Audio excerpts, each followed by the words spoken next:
یا حملے تو کرے گا لیکن اس کے حملے چلیں گے نہیں. اسی لیے فرمایا کہ جب متقی لوگوں کے پاس یہ آ کے کوئی ایسی بات کرتا ہے تذکروا فاذا هم مبصرون، تو وہ نصیحت پکڑ لیتے ہیں، وہ ڈیٹیکٹ کر لیتے ہیں اور وہ الرٹ ہو جاتے ہیں اور ان کو فوراً پتہ چل جاتا ہے اچھا یہ شیطان کے اثرات ہیں، یہ شیطان مردود ہے جو مجھے یہ اکسا رہا ہے. آپ کو پتا ہے ابراہیم علیہ السلام کے پاس آ گیا تھا کہ کیوں لے کے جا رہے ہو اسماعیل علیہ السلام کو ذبح کرنے کے لیے، کیا کر رہے، تو تبھی تو انہوں نے وہ کنکر مارے تھے. یا ابراہیم خلیل اللہ کو نہیں شیطان نے چھوڑا، اور کسی کو کیسے چھوڑ سکتا ہے. بی بی ہاجرہ کے پاس بھی آیا.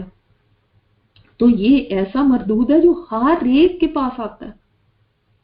تو جب کوئی ایسی چیز ذہن میں ڈالے تو انسان جو چوکنا ہو جائے، اللہ کی پناہ میں آ جائے. شیطانوں کے بھائی چاہے وہ انسانوں میں سے ہیں چاہے جنوں میں سے ہیں، اس کے جو جس کو کہتے ہیں اس کا گینگ، اس کا جو لشکر ہے، اس کے جو چیلے ہیں، وہ یمدونہم، وہ کھینچتے ان کو فی الغی گمراہی میں، ثم لا یقصرون، پھر وہ کمی نہیں کرتے. ان کا کام کیا ہوتا ہے، وہ ان کے بھائی چاہے وہ کافر ہیں وہ کھینچتے ہیں ان کو اور گمراہی میں، پھر کمی نہیں کرتے. یعنی وہ آرام سے بیٹھتے نہیں ہیں. جیسے میں نے آپ سے کہا کہ مسلسل وہ لوگوں کو گمراہ کرنے میں لگے ہیں، تو وہ کھینچتے ہی رہتے ہیں گمراہی کی طرف.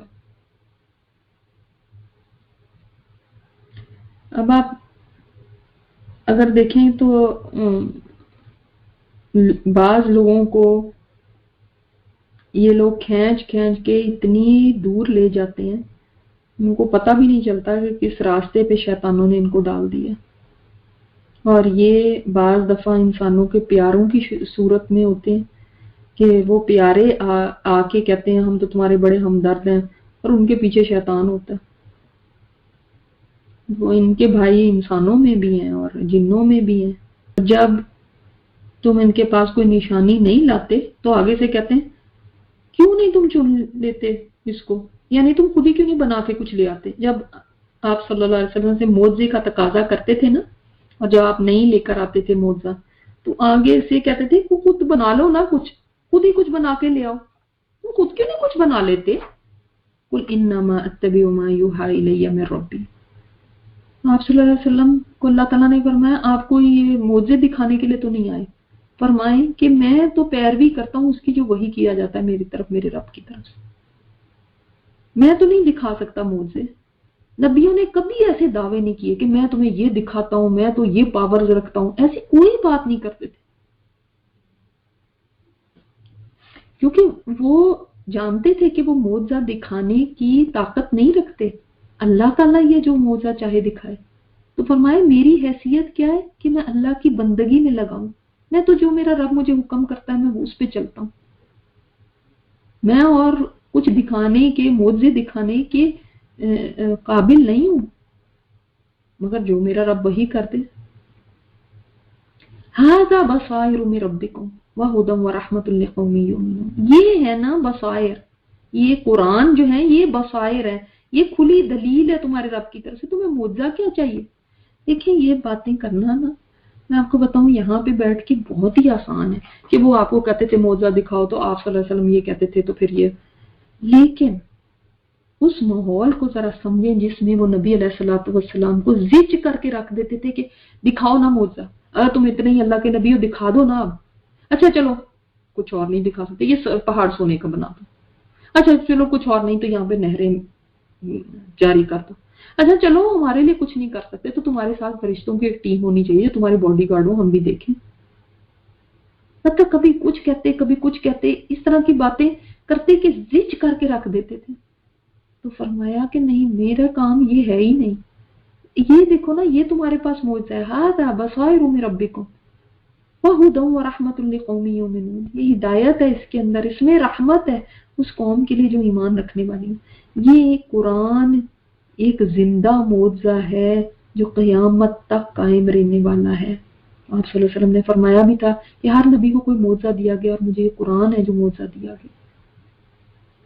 تو قیامت کے دن آپ نے فرمایا کہ مجھے امید ہے کہ میری امت میرے پیروکار سب سے زیادہ ہوں گے، کیونکہ آپ کا معجزہ زندہ ہے نا۔ اور یہ کیا کتاب ہے؟ جو ہدایت کی کتاب ہے۔ مگر یہ ہدایت کس کو ملتی ہے؟ جو اس کے اوپر ایمان رکھنے والا ہوتا ہے، جو مان لے۔ اور رحمت ہے اس کے اندر۔ ویسے ہم سب چاہتے ہیں ہمیں رحمت ملے، آئے ہمارے گھر میں رحمتیں ہوں، آئے ہماری فیملی پہ رحمتیں ہوں، لیکن قرآن سے دور زندگی گزارتے ہیں۔ یہ قرآن کی خصوصیت ہے کہ یہ سیلف رحمت ہے۔ مگر دیکھیں، اس سے ہدایت وہ لے گا جو ہدایت کی طلب میں اس کو پڑھے گا، اس سے رحمت اس کو ملے گی جو رحمت چاہے گا، اس سے شفا اس کو ملے گی جو اس سے شفا چاہے گا، اور اس سے جو جادو ٹونے چاہے گا اس کو جادو ٹونے مل جائیں گے۔ اس میں اور بتایا گیا اس قرآن کا کہ اس قرآن کا ادب یہ ہے کہ جب یہ پڑھا جائے، خود آپ پڑھ رہے ہیں یا آپ کہیں سن رہے ہیں اس کو، تو اس کا ادب کیا ہے؟ فَاسْتَمِعُوا لَهُ، غور سے سنو اس کو۔ چاہے امام صاحب پڑھ رہے ہیں اور آپ پیچھے کھڑے ہیں تب بھی غور سے سنیں، اگر آپ کوئی اور پڑھ رہا ہے تب بھی، اگر آپ نے ٹیپ چلائی ہوئی ہے، ٹی وی پہ چلا ہوا ہے، کہیں پہ بھی چلا ہوا ہے، آپ اس کو غور سے سنیے۔ وَأَنصِتُوا، اور خاموش رہو، لَعَلَّكُمْ تُرْحَمُونَ، تاکہ تم رحم کیے جاؤ۔ یعنی اس کا مطلب جو قرآن پاک کو غور سے سنتا ہے اس پر رحم کیا جاتا ہے۔ کافر لوگ کہتے ہوتے تھے کہ جب قرآن آپ صلی اللہ علیہ وسلم سنائیں تو شور کرو اور سننا نہ اس کو۔ ان کو پتا تھا اس کی کتنی تاثیر ہے، اور اللہ تعالیٰ نے بالکل اپوزٹ اس کے اوپر بات کی کہ نہیں، تم نے خاموش رہنا اور غور سے سننا۔ اب بہت سارے لوگوں کو کہا جاتا ہے قرآن پاک کی فلاں فلاں صورت لگائیں آپ اپنے گھر میں، چلائیں آپ، کبھی سورہ بقرہ کچھ لوگ چلاتے ہیں یا سورہ رحمان شوق سے چلاتے ہیں، لیکن یہ بھول جاتے ہیں کہ ہمیں خاموش رہ کے اس کو سننا بھی تو ہے۔ چلو انسان کا ذہن کبھی ادھر ادھر بھٹک سکتا ہے، لیکن خاموش تو رہیں۔ یہ تو نہ کریں کہ گاڑی میں چلائی ہوئی ہے، گھر میں چلائی ہوئی ہے، وہ چلی ہوئی ہے، وہ اس سے برکت ہوتی جا رہی ہے، ہم کبھی فون میں لا کے فون پہ باتیں شروع کر دیں گے، کبھی بچوں سے آتے جاتے باتیں۔ جب آپ نے باتیں کرنی ہے تو اس کو بند کر دیں، لیکن یہ ادب نہیں ہے کہ ہم باتوں میں مشغول ہیں اور ساتھ قرآن چلتا رہے، وہ بیک گراؤنڈ میں چلتا جا رہا ہے، ہم اپنی باتیں کیے جا رہے ہیں۔ یہ اس کی بے ادبی ہو جاتی ہے پھر۔ اور اپنے رب کا ذکر کیجیے، جس نے شیطان کے حملوں سے بچنا ہے، اور جس نے قرآن سے ہدایت اور رحمت پانی ہے، تو وہ کیا کرے؟ وَاذْكُرْ رَبَّكَ فِي نَفْسِكَ، اپنے رب کو یاد کیجئے۔ کیسے؟ اپنے دل میں۔ دیکھیں، جو اس سے پیار ہوتا ہے نا، اس کے ساتھ انسان دل ہی دل میں باتیں کرتا جاتا ہے، اس کی یاد تو کبھی دل سے ہٹتی ہی نہیں ہے، وہ دل میں رہتا ہے۔ یہ محبت کا تعلق ہوتا ہے نا۔ تو اللہ تعالیٰ کو یعنی زبان سے بھی یاد کرنا ہے، دل ہی دل میں بھی یاد کرتے رہنا۔ اور کیسے؟ عاجزی کے ساتھ اور خوف کے ساتھ۔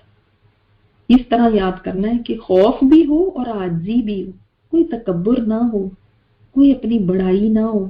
میں تو بڑی نیک ہو گئی، دیکھو میں نے کتنی تسبیحات کرتی ہوں، سارا دن میں کتنا پڑھتی رہتی ہوں، بس یہ نہیں ہونا چاہیے۔ ٹھیک ہے؟ تو کیا حکم ہوا کہ رغبت کے ساتھ بھی اور خوف کے ساتھ بھی اللہ کی یاد اپنے دل میں، اپنی زبان پر کرتے رہو۔ کیسے زبان سے کیسے کریں گے؟ وَدُونَ الْجَهْرِ مِنَ الْقَوْلِ، اور کیسے اللہ کا ذکر کریں گے؟ بغیر اونچی آواز کے، ہلکی آواز کے ساتھ۔ جو ایک کیا کہا گیا؟ دل ہی دل میں بھی اللہ کو یاد کرو، اور زبان سے بھی، لیکن چیخنے کی ضرورت نہیں ہے۔ آپ کسی ایسے کو نہیں سنا رہے کہ جو دور ہے بہت، وہ تو قریب ہے آپ سے۔ وَإِذَا سَأَلَكَ عِبَادِي عَنِّي فَإِنِّي قَرِيبٌ، میرے بندے میرے بارے میں پوچھے تو ان کو بتا دو کہ میں بہت نزدیک ہوں۔ تو اس لیے چیخ چیخ کے نہیں پکارنا، اللہ تو سن رہا ہے، اللہ نہیں۔ آپ صلی اللہ علیہ وسلم ایک دفعہ جا رہے تھے تو آپ نے حضرت ابوبکر صدیق رضی اللہ تعالیٰ عنہ کی تلاوت سنی، تو آپ تلاوت کر رہے تھے بہت آہستہ، پھر آگے کے حضرت عمر کی سنی تو وہ بہت زور سے اونچی آواز میں کر رہے تھے۔ تو آپ صلی اللہ علیہ وسلم نے حضرت ابوبکر صدیق رضی اللہ عنہ کو فرمایا کہ آپ تھوڑا سا اونچا کر لیں، حضرت عمر سے فرمایا آپ تھوڑا سا نیچا کر لیں، تو درمیانی آواز کے اندر۔ ٹھیک ہے؟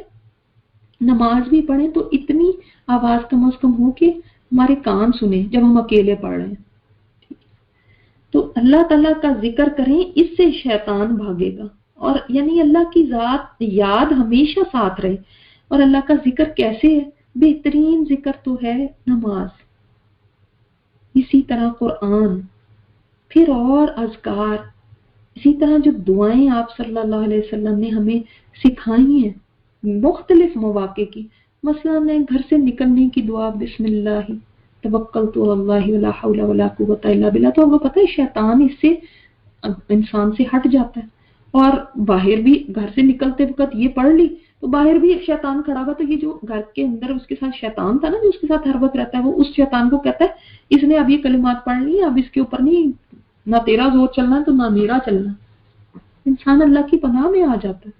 اور پھر فرمایا غیر اونچی آواز کے کب کرو، بالغدو بھی والآصال، صبح کے وقت بھی اور شام کے وقت بھی۔ صبح کا میں نے آپ کو کون سا وقت بتایا؟ فجر، جب یعنی فجر کی اذان سمجھ لیں، جب فجر کی اذان ہوتی ہے اس وقت سے جب فجر کی نماز قضا ہوتی ہے وہ وقت، اور شام کا وقت عصر سے مغرب کے درمیان کے جو اوقات ہیں، یہ خاص طور پہ اللہ کے ذکر کے اوقات بتائے گئے، اور اسی وجہ سے آپ دیکھیں جب ہم فجر کی نماز کا کہا گیا کہ اس کی قرات لمبی ہونی چاہیے، لمبی، قرآن جتنا آپ کو زیادہ آتا ہے اس وقت اس میں پڑھے، اور اس کے بعد صبح شام کی جو دعائیں ہیں وہ پڑھے جب تک سورج طلوع نہ ہو جائے۔ تو یہ بڑا پیارا وقت ہے، اور آپ کو پتہ ہے عصر سے مغرب کے درمیان بھی جمعے کے دن تو خاص طور پہ ایک گھڑی آتی ہے جس کے اندر دعائیں قبول ہوتی ہیں، اور جو یہ فجر کا بھی یہ وقت جو میں نے آپ کو بتایا وضو کا، اس میں بھی اللہ کا ذکر کرتے رہیں اور اس کے بعد نفل پڑھ لیں، جب سورج طلوع ہو جائے تو پھر ایک عمرے کے برابر ثواب ملتا ہے۔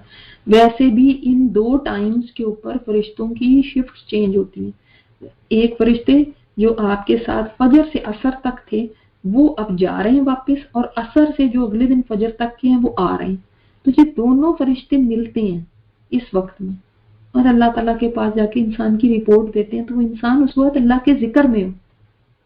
ٹھیک ہے، تو صبح شام کے اذکار ہم سب کو یاد کرنے ہیں اگر نہیں ہے یاد، اور ان کی پابندی کرنی ہے۔ ان الذین عند ربک، اور پھر جب کبھی انسان ذکر بڑا کرنے لگتا ہے نا تو اس کے بعد اس کو یہ بڑا خیال آنے لگتا ہے کہ میں بہت نیک ہو گیا، تو اللہ تعالیٰ نے فرمایا ان الذین عند ربک، بے شک وہ ہستیاں جو تیرے رب کے پاس ہے نا، لا یستکبرون عن عبادتہ، وہ تو کبھی اللہ تعالیٰ کی عبادت سے تکبر کرتے ہی نہیں، ان کے اندر نہیں کبھی تکبر آتا کہ ہم تو کتنے نیک ہیں، حالانکہ وہ کتنے عبادت گزار ہیں فرشتے، اور کبھی اللہ کی نافرمانی نہیں کرتے اور کبھی کوئی گناہ نہیں کرتے، پھر بھی وہ عاجزی کے ساتھ جھکے ہوئے اور ہر وقت اللہ کی عبادت میں لگے ہوئے، وہ کبھی یہ سوچتے نہیں کہ ہم کتنے بڑے ہو گئے، ہمیں اب عبادت کی کیا ضرورت ہے، وہ انتہائی عاجزی کے ساتھ جھکے رہتے ہیں اللہ کے آگے۔ ان سے سیکھو، یعنی ہمیں بتایا گیا ہے کہ ان سے سیکھو وہ کتنی اللہ کی عبادت کرتے ہیں، وَيُسَبِّحُونَهُ، اور وہ تسبیح کرتے ہیں اس کی، تو جو اللہ کے پاس ہیں یعنی اللہ کے قریب ہے، وہ ان میں تو کوئی بڑائی نہیں ہے، کوئی ایروگینس نہیں ہے، وہ تو کوئی عبادت سے کمی نہیں کرتے، سستی نہیں دکھاتے۔ تو تم بھی اگر اللہ کے قریب ہونا چاہتے ہو نا تو تم بھی کبھی اپنے آپ کو بڑا نہ سمجھو، عقل نہ دکھاؤ، اللہ تعالیٰ کی عبادت میں لگے رہو اور اس کی تسبیح کرو جیسے وہ کرتے ہیں، وَلَهُ يَسْجُدُونَ، اور وہ اس کے لیے سجدہ کرتے ہیں، وہ ہستیاں اس کے لیے سجدہ کرتی ہیں اللہ تعالیٰ کے لیے، سجدے میں پڑے ہوئے ہیں وہ، اور کئی فرشتے ایسے ہیں جو سجدے میں پڑے ہوئے ہیں اللہ تعالیٰ کے آگے، کئی فرشتے ایسے ہیں جو اللہ کی ہر وقت، سارے فرشتے ہر وقت تسبیح کرتے ہیں، اور کئی نماز میں کھڑے ہوئے ہیں۔ تو اللہ تعالیٰ کے قرب کو پانے کے لیے سب سے جو اعلیٰ مقام ہے وہ سجدہ ہے، تو آپ صلی اللہ علیہ وسلم نے فرمایا سجدے میں خوب دعائیں کیا کرو۔ شیطان انسان سے بڑا وہ اس کو غصہ آتا ہے اور غمگین ہوتا ہے جس وقت انسان سجدہ کرتا ہے، تو غم اس کو کیا ہوتا ہے کہ دیکھو میں حکم دیا گیا سجدے کا اور میں نے نہیں سجدہ کیا، اور یہ سجدہ کر کے اللہ کو راضی کر رہا ہے اور میں نے سجدہ سے انکار کر کے اللہ کو ناراض کر دیا، اور یہ آیت سجدہ بھی ہے، اور الحمدللہ آج ہم پہلی آیت سجدہ پہ پہنچی ہیں۔ آپ کو پتہ ہے قرآن پاک میں 14 یا 15 سجدہ تلاوت ہیں، 15 یا 14 کیوں کہہ رہی ہوں میں، کیونکہ بعض لوگ سورہ حج کی دوسرے سجدے کو کہتے ہیں کہ وہ سجدہ تلاوت کی وہاں پہ ہے، اور بعض اس کو نہیں کہتے، تو اگر اس کو شامل کر لیں تو 15 بن جاتے ہیں۔ اب اگر سجدہ تلاوت آپ کر لیں گے تو ثواب ہے، اگر نہیں کر پائے تو گناہ نہیں ہے، کر لیں تو نیکی ہے، تو لہٰذا سجدہ تلاوت کی بھی دعا ہمیں یاد ہونی چاہیے۔ اگر ابھی نہیں یاد ہے تو آپ ٹھیک ہے جو عام نمازوں کے سجدے کی دعا وہ کر لیں، لیکن ظاہر ہے ہم قرآن پاک اللہ توفیق دے تو پڑھتے رہیں گے، اور سجدے بھی اس میں آتے رہیں گے. تو سجدے کا طریقہ یہ اسی وقت آپ سجدہ کر لیں. جب تلاوت ہو تو آپ سنیں، جب سنیں تو فوراً جھک جائیں اللہ کے آگے کہ اللہ ہم بھی جھک جاتے ہیں. وہ اگر جھکے ہوئے اللہ ہم بھی تیرے آگے جھکنے والے ہیں. تو آپ فوراً اپنی سبمیشن دکھائیں اللہ تعالیٰ کے آگے، اور اس کے اندر اللہ اکبر کہہ کے چلے جائیں سجدے میں تب بھی ٹھیک ہے، نہیں دکھائیں تو تب بھی ٹھیک ہے. اور 2 سجدے کرنے کی ضرورت نہیں، ایک ہی سجدہ تلاوت ہوتا ہے، اور نہ اس میں سلام پھیرنے کی ضرورت ہے. ٹھیک ہے، بس جھک جانا ہے، فوراً سے جھک جانا ہے. اور اگر وضو ہے تب بھی کر سکتے ہیں، وضو نہیں بھی ہے تب بھی کر سکتے ہیں، جھکنا ہے بس آپ نے. اور دوسری اس کی دعا کو یاد کرنا ہے. اور دعا کیا ہے؟